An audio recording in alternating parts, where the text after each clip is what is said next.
The Paul Leslie Hour, helping people tell their stories. And now, your host, Paul Leslie. Hey, it's me. Well, ladies and gentlemen, it's a great pleasure to be welcoming Seth Sikes. I'm going to tell you a little bit about this acclaimed performer.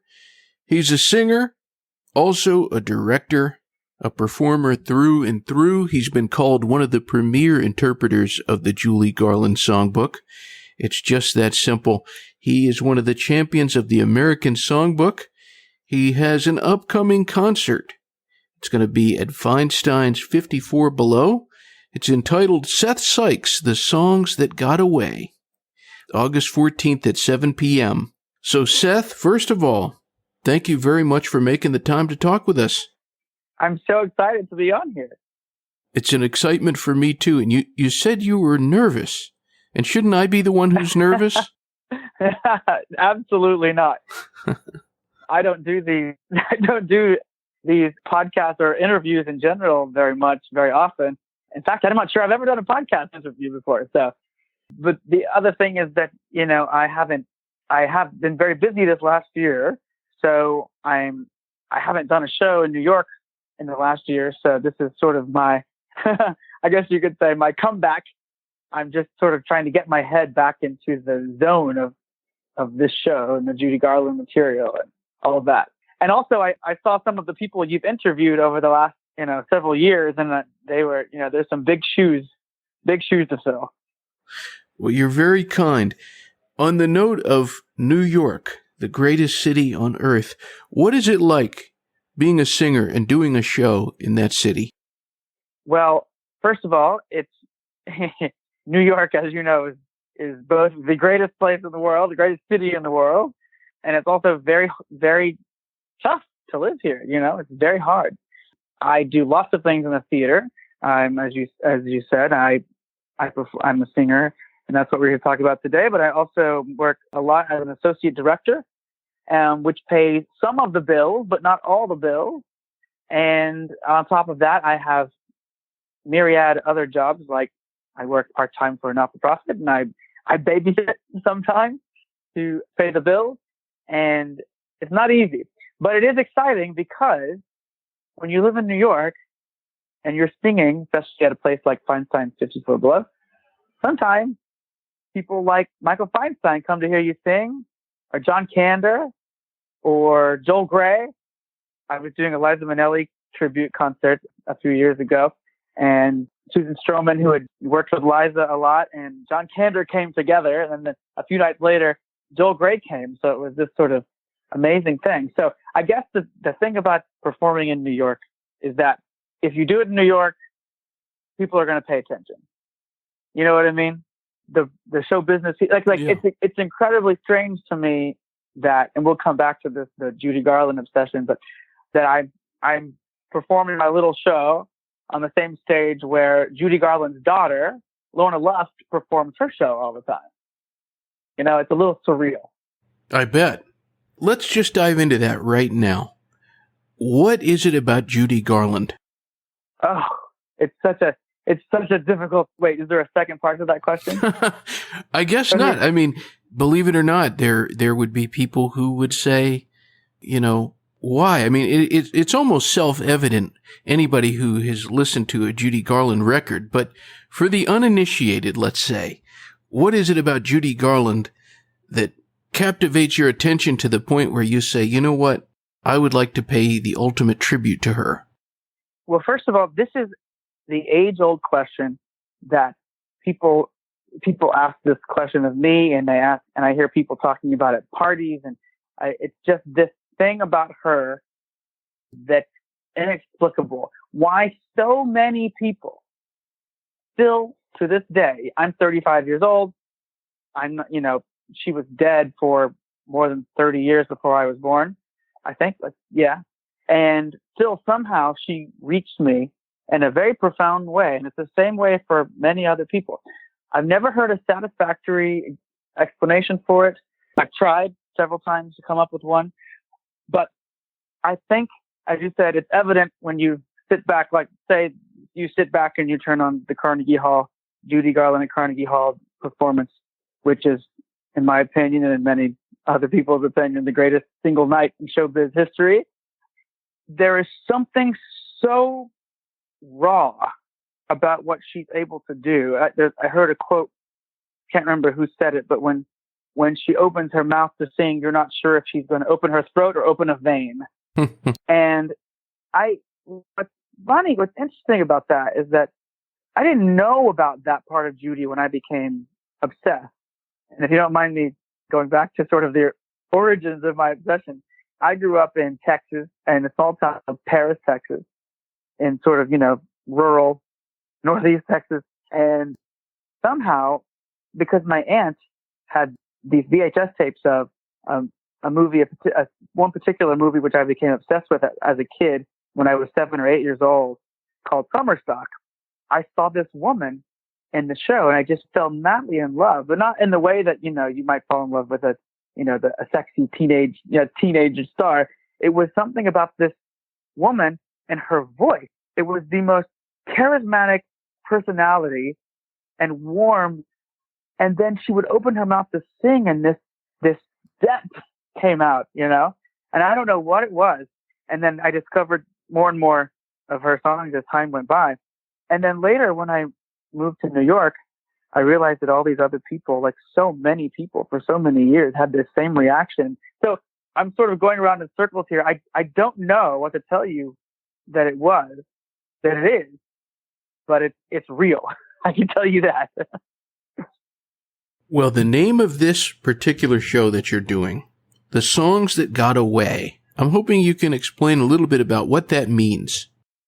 So Judy sang a song in the movie A Star Is Born called The Man That Got Away. And of course, it's one of the great Judy ballads by Harold Arlen and lyrics by Ira Gershwin. And it's one of the great heartbreak ballads. In fact, a lot of other songs, like, for example, Maybe This Time, a lot of these kind of songs are now called The Man That Got Away songs. It sort of epitomizes a certain kind of song.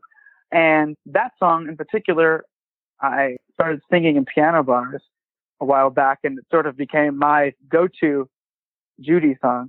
So just playing with that title a little bit for this particular concert, which I've called The Songs That Got Away, I've decided to include several songs of hers that I haven't sung yet necessarily over the last several years as I've been performing her songs, and also some of the songs that got away from her. When she died in 1969, she was 47 years old, which is, you have to take a moment to really take that in. I'm 35, so she was a little bit more than a decade older than I am now. And the amount of work that she did in those 47 years is just incredible. So if she had lived another, to have a normal lifespan, like, for example, like Liza is, I think, 73 now. If she had lived as long as Liza or any other average person, imagine all the songs she might have sung and how bigger of a body of work that we would have of her. She never got to hear Sondheim songs like Broadway Baby or I'm Still Here. You can imagine her singing a song like that. She never got to hear a lot of those great Kander and Ebb songs. I mean, the list goes on and on. So what I decided to do in this concert is, not for the entire night, but for a section of the night, include some songs that she might have and probably would have sung had she lived longer. Something that you've mentioned a couple of times now is the songwriters, the lyricists, and the composers of these incredible songs that Judy Garland sang and that you sang as well. And one of the names, I have to confess, I'm absolutely enamored. One of my absolute favorite composers would be John Kander. What is it like for you when you're singing there and somebody like that, a heavyweight like John Kander, walks in and you're in the middle of the song? Well, it's very scary, that's for sure. It's also just overwhelming because while I am singing again, I didn't consider myself to be I stopped performing for about a decade, and this is all relatively new to me, just in the last, I think, 3 or 4 years, just coming back to singing. And so to have someone like that, someone whose name I idolized since I was a kid, is, in a weird way, validating is not the right word, but just, it's so uncanny, because the night he came, I was singing Liza's songs. So therefore I was singing, 5 or 6 Kander and Ebb songs, so songs that he had written. And in fact, one of the songs after he came up to me after the show and said, I had forgotten I had written that song, which is very amusing to me. It's a song called Plenty of Time. Gorgeous song. Oh, so no, sorry. It was a song called Sorry I Asked, which is a song that Liza sang. And, just the idea that people would have enough, I guess, interest in what I'm doing to, suggest that John Kander come was incredibly moving to me. It was a very moving moment. And what about the fans? What is it like for you when you've finished a show and these people that you don't know, they want to meet you, they want to shake your hand, they want to get a picture with you? What's that like? Well, my immediate reaction is that they must be crazy because as I say, I don't mean to be playing humble here, but I am sort of still getting used to the idea that people are paying money to come hear me sing. But the other thing is that because I'm singing these songs that mean so much to me and have meant so much to me my whole life, these Judy Garland songs, it just thrills me to know that other people respond to them too. Because while, they may be complimentary of me, it's really all about the songs, and that goes back to the title of the show again, The Songs That Got Away. I'm passionate about these songs, and I think people find it surprising that a person from my generation prefers to sing these songs. And not only do I prefer to sing these songs, they're really the only kind of songs I can sing. I went to acting school here in New York, to a school called Circle in the Square Theater School, and I thought I wanted to be a musical theater performer. And so my teachers there, they would give me songs to rehearse, for class and to audition with that were like, contemporary musical theater pop songs or just pop songs from the radio, rock songs. And boy, was I lousy on those. It just didn't work at all. And still today, like if I go to a karaoke party or if I go to some normal piano bar where they only know the hits of the day or Elton John songs or something, I'm just lost. I can't do it at all. But something about these songs, the way I connect with them, the way they sit on my voice, it's just sort of the only thing I can do, and it's the only thing I want to do.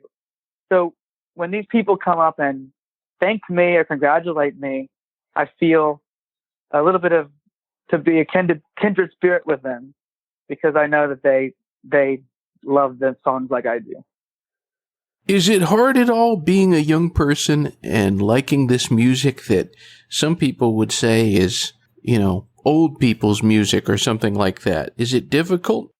Oh, it's terrible.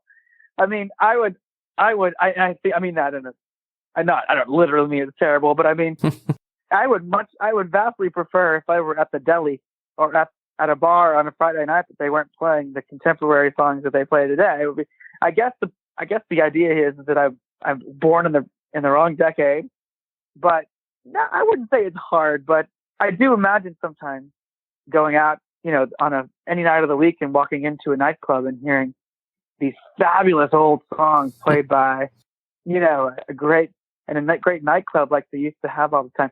Do you know, I don't know, there's a band called Vince Giordano and the Nighthawks.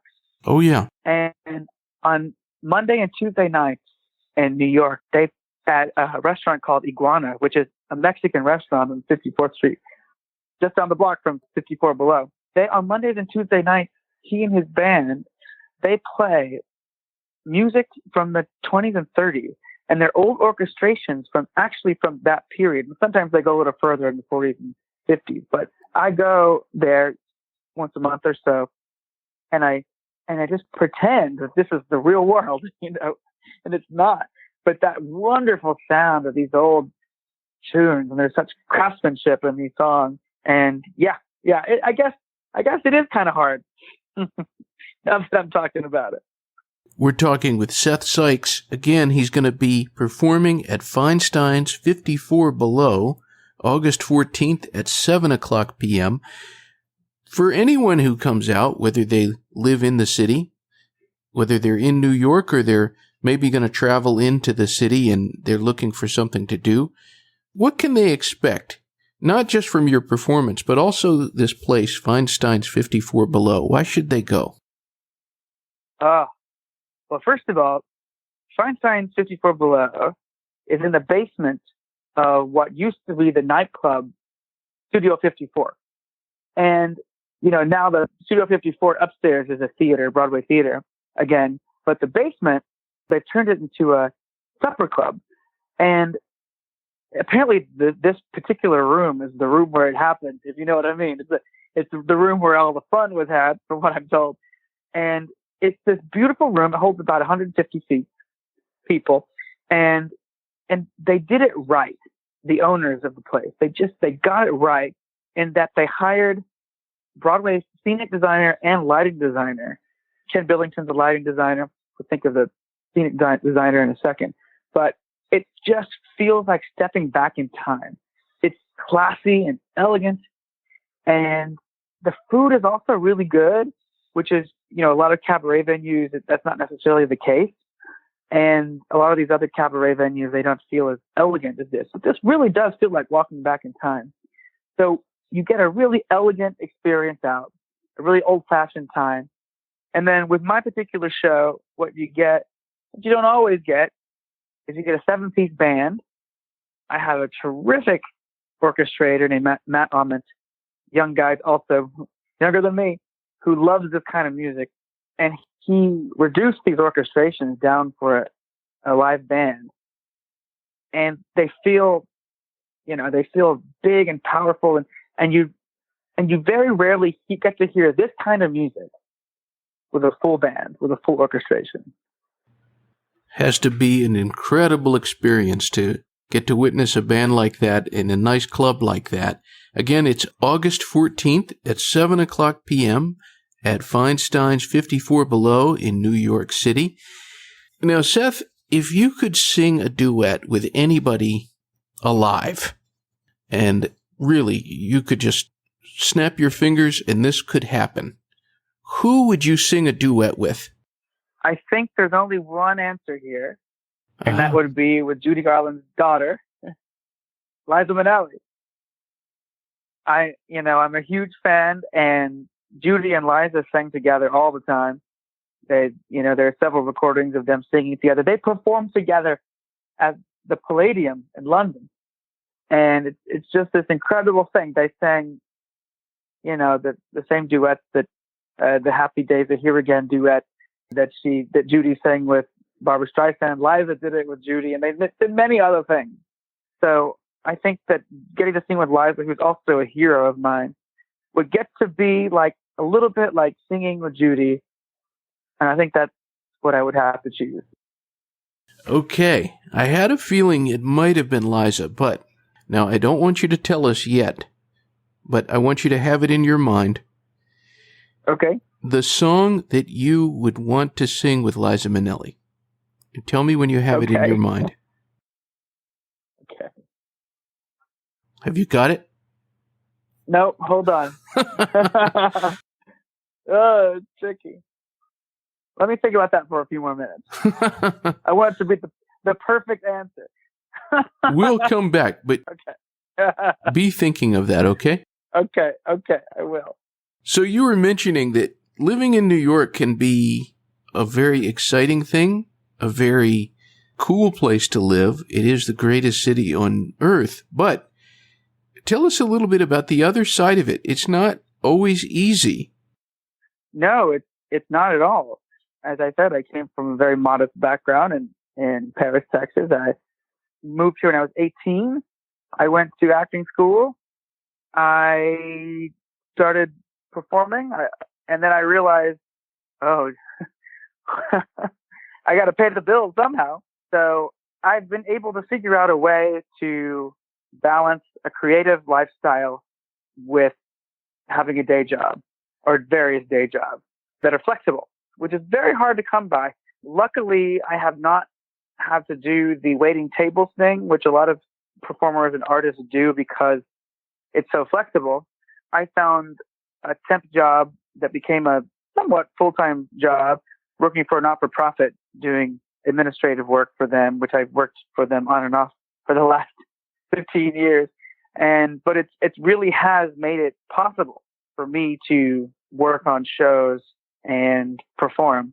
I also worked, as I mentioned earlier, and as you mentioned, on and off Broadway, mostly as an associate director. And it's been an interesting thing. I thought I wanted to be a performer when I went to acting school. And then when I realized how difficult and competitive and distressing it is to audition all the time and go from job to job, I realized that was really not the place for me. And so I also had always had an interest in directing. And I almost went back to school to study directing, but I got very good advice, I think, from a dear friend, actually with Steve Sondheim, told me that don't go back to school. If you want to be a director, get in the room with the best directors in the business and just learn from observing. And that's what I did. That's what I tried to do. I started as a production assistant on shows and eventually worked my way up and assisted people like Lonnie Price and Jack O'Brien. And lately I've been working for many years as the assistant and associate director to David Comer. And these last 2 years, I've been working as the associate director of a musical called The Band's Visit, which closed on Broadway in April. We just launched the national tour, but which won 10 Tony Awards last year, including Best Musical. So I think part of making it here is maybe accepting the fact that there's not just necessarily one path for you or one lane. You have to be open to all sorts of things and all sorts of lanes. If you want to make it, if you want to feed your artistic soul, your artistic side, you have to say, well, you know what? Maybe I wasn't meant to be starring in a Broadway show or even in the ensemble. Maybe I'm supposed to be singing in a cabaret space and being the assistant director on a big new Broadway musical. And there's all sorts of other fulfillment that come in, things that you never expected. So I think it is very hard. And then you have to work other jobs sometimes luckily I have to do that less and less. As time goes on, I'm able to pay the bills more and more by artistic endeavors. But being open to other avenues, I think is a huge part of what it takes to live in New York. What about dreams that have not come true? Can you tell us about maybe that dream that you have that you would just do anything for that to happen, and maybe you're working on making that happen now? It's a really good question. It's a really hard question, and it's not easy to answer. Letting go of a dream like the one that I had in high school and in college which was performing in a Broadway show as an actor. Letting go of something like that is not an easy or quick process. It takes years. It took me years to accept it.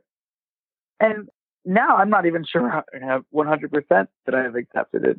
But I found the idea that I was able to find singing again, which was really, when I examined it, when I looked at what my goals and dreams actually were, it was really about singing. It wasn't really about acting. I came to acting through singing, through my love for these old songs, then through band and choir, and then they started putting me in shows in high school, and I was okay, but I wasn't great. But I knew that it was these theatrical songs that I loved. And then later, accepting the fact that I wasn't going to be an actor, but realizing that what I was interested in were these songs and was singing, sort of made things a little bit easier. Taking, and like for the Sondheim lyric, taking dreams, readjusting them, which is what I think I've done. I just sort of readjusted them and realized, especially having worked on so many shows now, to see what it's really like to be in a Broadway show, to be in theater. It's wonderful, but it's monotonous. It's not as glamorous as you think. I don't think I would be, I'm not saying I'm happy now, but I'm not saying, I don't think I would necessarily be that much happier working consistently as an actor in a Broadway show. So on the matter of dreams, I think for me, it's been just a matter of readjusting them. Very well put. Wow. I always like to end my shows by just giving the guest the stage. You can just take the microphone. What would you say to anyone who's tuning in? We just never know who's listening, but what would you say to them? I would say 50 years ago, last month, 1969, the greatest performer who ever lived, in my opinion, and in many people's opinion, died way too young. And she had a gift that comes along once every 100 years. I mean, this kind of thing rarely happens. And you can put other people into this category, obviously. So many different types of performers. People like Frank Sinatra, even Ella Fitzgerald, this kind of talent.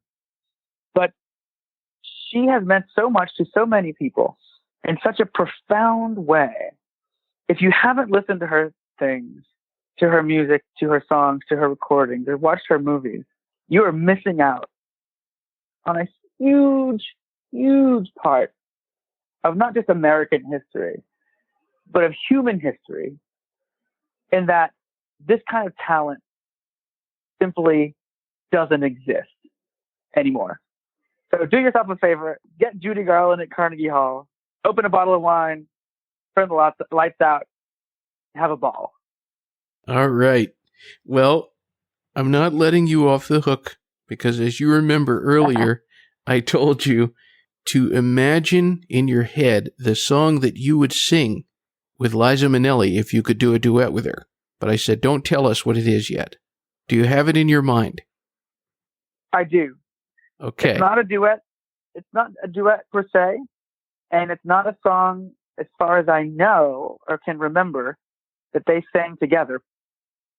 But because it's one of my favorite songs, and because Judy debuted it, and because it feels like home, the song I would want to sing as a duet with Liza would be Have Yourself a Merry Little Christmas. Uh-huh. Very and here we are in July, so it would be Christmas in July. But it's such a perfect song, and I know how much it must have meant must mean to Liza, and how much it must have meant to Judy as well. So I think that would be the song. Did you have another one in mind? Oh, I didn't know what I thought maybe it would be, oh gosh, maybe Smile or something like that. I'm not sure.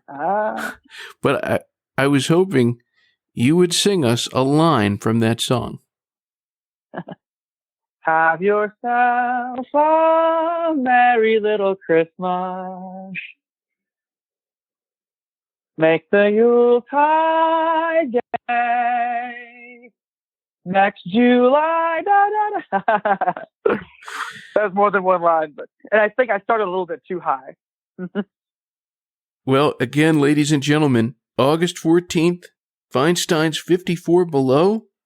Catch the show. It's Seth Sikes, The Songs That Got Away. Seth, thank you very much for spending time with us. It was so much fun. Thank you. My pleasure. All right. Until next time. Bye-bye. Pop, pop, doodly zing, bang, doodly knock, cock, cheep, da boo, bippity, bata, gotcha, gee, da, pop, pop, better like a teen. Oh, get madam, oh, she like a patel to call a muckateen luck upon, goodbye.